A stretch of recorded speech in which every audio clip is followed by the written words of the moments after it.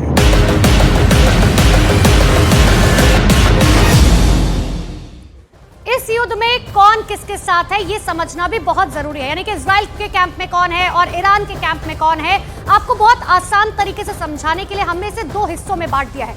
दो हिस्से आपको यहाँ पर नजर आ रहे हैं। एक तरफ है इजराइल, एक तरफ इजराइल के प्रधानमंत्री बेंयामिन नेतन्याहू हैं, दूसरी तरफ है इब्राहिम रईसी यानी कि ईरान के राष्ट्रपति।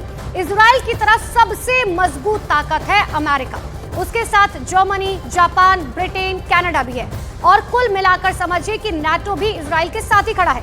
अगर दूसरी तरफ बात करें, जो आप देख भी पा रहे, ईरान के साथ खड़ा है रूस। पुतिन ईरान के साथ मजबूती से खड़े हैं। चीन का बयान भी कुछ ऐसा ही है जो ईरान की आलोचना नहीं करता है और चीन ने पहले भी ईरान के वाणिज्य दूतावास पर इजरायली हमले की खिंचाई की थी। ईरान के साथ साथ तुर्की भी खड़ा है, सीरिया और इराक भी ईरान के साथ खड़ा है, उत्तर कोरिया भी हमेशा से ईरान के साथ खड़ा रहा है। तो ये जो युद्ध है, इस युद्ध के बड़े खतरे के बीच में दुनिया के दो कैंप आपके सामने हैं।